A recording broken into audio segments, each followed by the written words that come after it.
Hello guys, എല്ലാവർക്കും നമ്മുടെ ചാനലിലേക്ക് ഹദമായ സ്വാഗതം.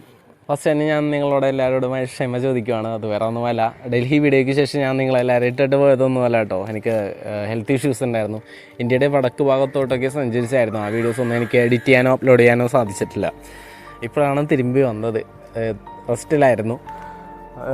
ഇനി നമുക്ക് വരും എപ്പിസോഡുകളിൽ ബാക്കി വീഡിയോസൊക്കെ കാണാം. ഇതുവരെ ചാനൽ സബ്സ്ക്രൈബ് ചെയ്യാത്തവരൊക്കെ സബ്സ്ക്രൈബ് ചെയ്ത് ഒന്ന് സഹായിക്കണം. പിന്നെ സബ്സ്ക്രൈബേഴ്സ് ഒന്ന് ലൈക്കും ചെയ്യണം, കമൻറ്റും ചെയ്യണം. കമൻറ്റ് എല്ലാവരുടെയും കമൻറ്റ് ഞാൻ സ്വീകരിക്കുന്നതാണ്. പിന്നെ ഇവിടുത്തെ ഇപ്പോൾ ഈ ദൃശ്യം കാണുമ്പോൾ തന്നെ നിങ്ങൾക്ക് മനസ്സിലാവും, മലമ്പുഴ ഡാമിൻ്റെ അടുത്താണ് ഞാനിപ്പോൾ നിൽക്കുന്നത്. ഇവിടുത്തെ പ്രധാന ആകർഷണങ്ങളെന്ന് വെച്ചാൽ മലമ്പുഴ ഡാം, നദി, പർവ്വത പശ്ചാത്തലം, മലമ്പുഴ ഉദ്യാനം, children's park, eco park, Japan garden, fresh water aquarium, snake park, rope way ഉണ്ട് കേട്ടോ ഇവിടെ, ഫാൻറ്റസി പാർക്ക്, സ്പീഡ് ബോട്ട് സവാരി, തൂക്കുപാലം. പിന്നെ ഏറ്റവും വലിയ ആകർഷണമാണ് ഇവിടുത്തെ കാനായി കുഞ്ഞിരാമൻ്റെ ശില്പിയായ യക്ഷി. ഇതെല്ലാം ഒന്നും കവർ ചെയ്യാൻ എനിക്ക് സാധിച്ചില്ല. അത് വേറെ ഒന്നുമല്ല, നല്ല ഹീറ്റായിരുന്നു, നല്ല ചൂടായിരുന്നു. നല്ല ചൂടുള്ള സമയത്താണ് ഇങ്ങോട്ട് വന്നത് താനും. ഒട്ടും നിൽക്കാൻ പറ്റാണ്ടിരുന്നില്ല. കൊച്ചിയിൽ നിന്ന് കൊച്ചിയിലത്തെ ഈ ഒരു എന്താ പറയുക, ഒരു ഹീറ്റും പാലക്കാടത്തെ ഹീറ്റും തമ്മിലൊന്ന് ചേരുന്നില്ല. അങ്ങാട് ഒട്ടും പറ്റാണ്ടായിരുന്നില്ല. അതുകൊണ്ട് എനിക്ക് ഫുള്ളൊന്നും എക്സ്പ്ലോർ ചെയ്യാൻ സാധിച്ചില്ല. ഇനി കാര്യത്തിലേക്ക് കിടക്കാം. മലമ്പുഴ അണക്കെട്ട് തെക്കേ ഇന്ത്യയിലെ ജലസേചനത്തിലുള്ള ഏറ്റവും വലിയ ജലസംഭരണിയാണ്. കേരളത്തിലെ ഏറ്റവും വലിയ അണക്കെട്ടും കൂടിയാണിത്.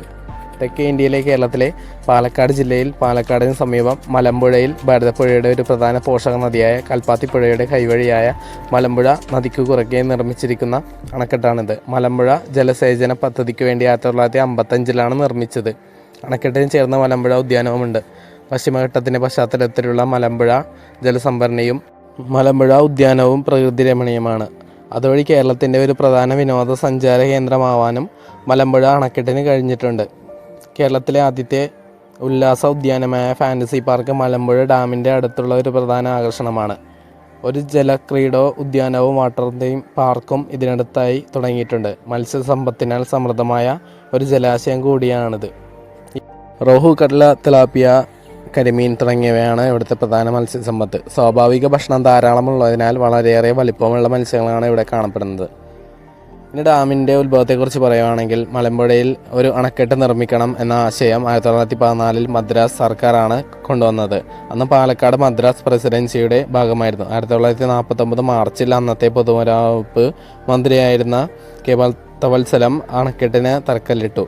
റെക്കോർഡ് സമയത്തിൽ പണി പൂർത്തിയാക്കിയ ഈ അണക്കെട്ട് അന്നത്തെ മുഖ്യമന്ത്രി ആയിരുന്ന കെ കാമരാജ് 1955 ഒക്ടോബർ 9 ഉദ്ഘാടനം ചെയ്തു. അണക്കെട്ടിൻ്റെ ഉദ്ഘാടനത്തിന് മുൻപ് പൊൻപാറ, ചോങ്കാട്, ഇടുപ്പാടി, വടക്കുംപാടം, താഞ്ഞികപ്പള്ളം, കരക്കാട്, തൂപള്ളം, വാരാനി, അക്കരക്കാട്, കടക്കാങ്കുന്നം, ആനക്കുഴിക്കാട്, തമ്പുരാട്ടിപ്പോട്ട, ആനമുക്കര, പാണ്ടിപ്പോട്ട, തെക്കുംപാടം, കേശവനിടുക്ക് എന്നിങ്ങനെയുള്ള സ്ഥലങ്ങളായിരുന്നു ഇവിടെ. അണക്കെട്ട് നിർമ്മാണ ശേഷം ഈ സ്ഥലങ്ങളെല്ലാം മലമ്പുഴ എന്നറിയപ്പെട്ടു. ജലസേചനം, കുടിവെള്ളം, വ്യവസായം, വൈദ്യുതി ഉൽപ്പാദനം, മത്സ്യം വളർത്തൽ, ജലഗതാഗതം എന്നിങ്ങനെ വിവിധോദ്ദേശ പദ്ധതിയായിരുന്നു ഈ അണക്കെട്ട് വിഭാവനം ചെയ്തത്. പിന്നെ ഇവിടുത്തെ പ്രധാന ആകർഷണമായ റോപ്പ് വേ, അത് 80 രൂപ ആ ഒരു അറൗണ്ട് എങ്ങാണ്ടും ഉള്ളൂ. പക്ഷേ ഞങ്ങളതിൽ കയറിയില്ല. വേറൊന്നുമല്ല, ഒന്നാമത് നല്ല ചൂട്, നല്ല വെയിലായിരുന്നു. നല്ല വെയിലുള്ള സമയത്താണ് അങ്ങോട്ട് പോയത്. അപ്പോൾ ആ ഒരു അത്രയും ഹൈറ്റിൽ വെറുതെ ഇന്ന് വെയിൽ കൊണ്ടുള്ളണ്ടല്ലോ എന്ന് കരുതി കയറിയില്ല അതിൽ. വെറുതെ പുറത്ത് നിന്ന് കണ്ടു, അത്രേ ഉള്ളൂ. പക്ഷേ ഞാൻ നോക്കിയിട്ട് നേരത്തെ വേറെ സിപ്പ് ലൈനിൽ വേലൊക്കെ വേറെ കയറിയിട്ടുണ്ട്.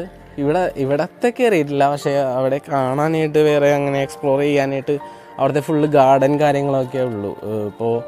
ഇതിപ്പോൾ മലമ്പുഴ ഡാമിൻ്റെ മുകളിലൂടെയുള്ള ഒരു വ്യൂ ആണ് കാണുന്നതെങ്കിൽ അത് പിന്നെ ഒരു എക്സൈറ്റിംഗ് ആയിരുന്നു. ഇതിപ്പോൾ കയറാനും തോന്നിയില്ല, പിന്നെ നല്ല വെയിലും, അതുകൊണ്ട് കയറിയില്ല. അപ്പോൾ നമുക്കിവിടെ വീഡിയോ വൈൻഡപ്പ് ചെയ്യാം. ഇനി അടുത്ത എപ്പിസോഡുമായി കാണുന്നത് വരെ എല്ലാവർക്കും bye. Signing out by Allen.